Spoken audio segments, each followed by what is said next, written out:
के लिए अच्छा भगवान ने आज प्रशंसा करने वाले के रूप में भेज दिया। अरे ईश्वर आज प्रशंसा करने के मूड में, यह आलोचना कर रहा है। अच्छा ईश्वर आज आलोचक का रूप धर के आया है, आज ये मित्र बन करके आया है गले से लगाने के लिए, आज ये शत्रु बन के आया है पीठ में छुरा घोंपने के लिए। सब उसकी लीलाएं हैं। सारा का सारा संसार भव बन जाता है जब आप भाव दृष्टि से देखते हैं। इसलिए भगवान कहते हैं मुझसे बुद्धि से मत जुड़ो, मैं भावगम्य हूँ, भाव से जुड़ो।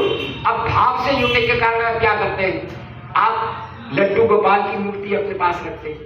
आपको पता नहीं है 5 भाव होते हैं भगवान से जुड़ने के। या तो आप भगवान से जुड़िए सेवक और स्वामी के भाव में। तुलसीदास ऐसे जुड़े।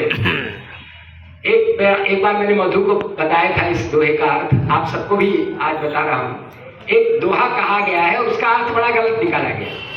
दोहा तुलसीदास के ऊपर है कि भगवान के दर्शन करने के लिए गए, कृष्ण के दर्शन करने के लिए गोस्वामी जी गए और उन्होंने देखा कि वो तो बांसुरी बजा रहे हैं। तो उन्होंने एक दोहा लिखा, कहा कहो छवि आज की भले भले हो नाथ, लेकिन मैं तुम्हें माथा नहीं झुकाऊंगा क्योंकि मैं तो राम का भक्त हूं। अब राम के भक्त हूं, बताइए राम और कृष्ण में अंतर करने के लिए तुलसीदास के इस दोहे की दुर्व्याख्या करते हैं हमारे पंडित जन।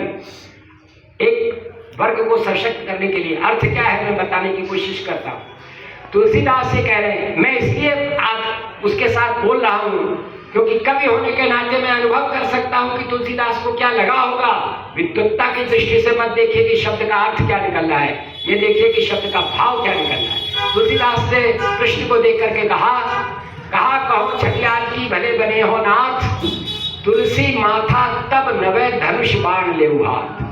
मैं तो प्रणाम तब करूंगा जब तुम धनुष बाण धारण करोगे। तो लोग कहते देखो तुलसी कितने एकनिष्ठ थे, राम के कितने भक्त थे। उन्हें पता नहीं कि तुलसीदास ने विनय पत्रिका लिखी है और तुलसीदास ने कृष्ण विनय पत्रिका भी लिखी है, 12 ग्रंथ लिखे हैं, खाली रामचरितमानस नहीं लिखा है। तो फिर इसका अर्थ क्या हुआ?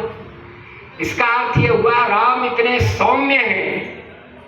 कुछ लोग होते हैं ना जिनके पास जाते ही प्रणाम करने का मन होता है, आदर का भाव उत्पन्न होता है। राम को देख करके बहुत गहन आदर का भाव उत्पन्न होता है। और जब हम उनके चरणों की तरफ अनायास झुकते हैं क्योंकि उनके हाथ में धनुष लगा हुआ है, और धनुष तुलसीदास की दृष्टि में भजसी न मन ते ही राम कहाँ काल जासु को दंड।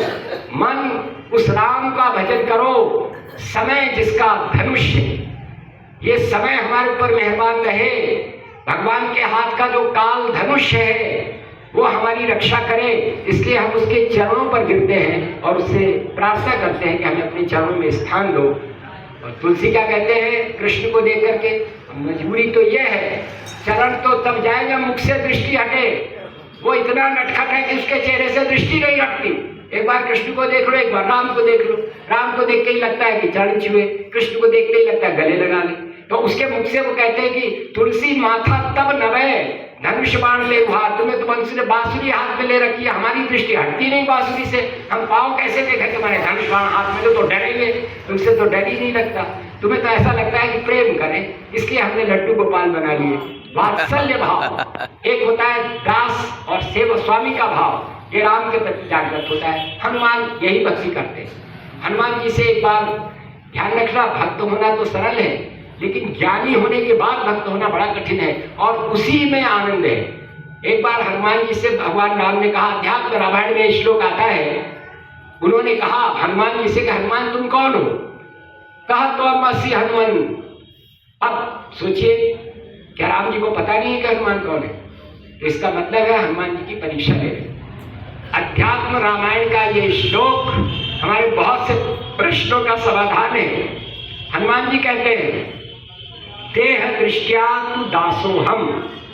अगर शरीर की दृष्टि से देखें तो आप परमात्मा होकर के भी राम बने, मनुष्य बने, और मैं बंदर बना।